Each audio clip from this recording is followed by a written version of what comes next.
guess farming's in your blood. I like getting out in the tractor and doing the field work and being in touch with the ground.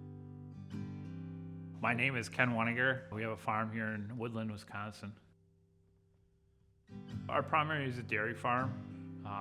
We produce milk for family dairies, farm first. My name is Mary Weniger, and I am the part owner of the farm here at Weniger Farms. My grandpa came over from Switzerland when he was about 18 years old, and he came to this area and he got married and they started a family, and they always were crop shares. So my dad grew up on many different farms and they were crop shares all their life. And about the time maybe when my dad, he did most of the farming, he stayed home and did the farming with my grandpa. And then he had met my mom in Milwaukee. She was a city girl. And after that, then they purchased this farm in about 1961 or 62.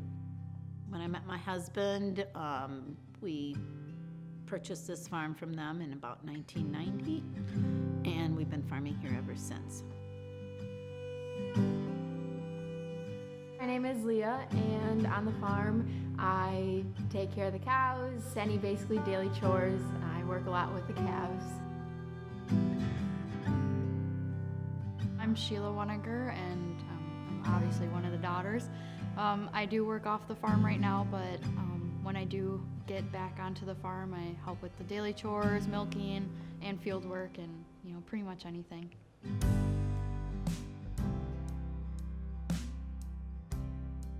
The typical day is we get up around 5:30 and get going. We get here usually around 6 at the latest, hopefully.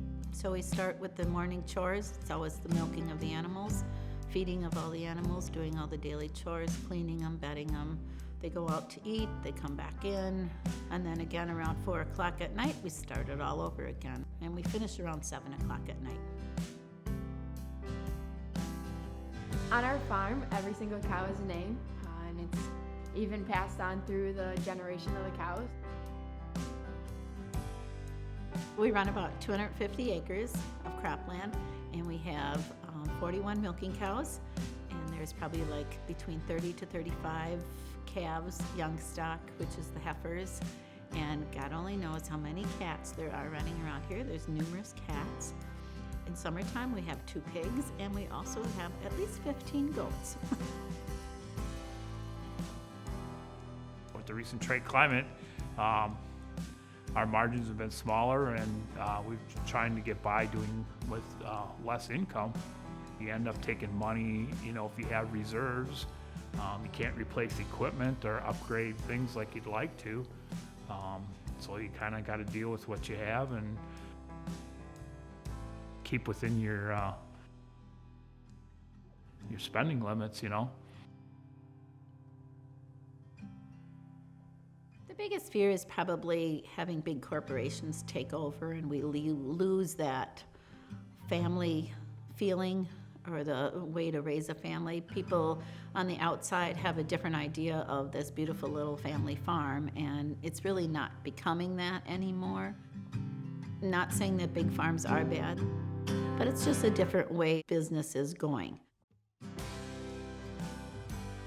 I do see more of the small family farms, disappearing just because, companies are getting bigger and taking over more, and, it's just the reality of everything. There was no better way to raise children. I mean, there's days where it's long, but when they can be right beside you and learning things and being there with you and watching them grow up, and that's a neat way to raise a family. One of the other biggest things is our family time on the farm. And in summer, we're all working here, getting the crops in. Whether it's 12 o'clock at night, we're all working together, and just bonding with our family is something really important to us.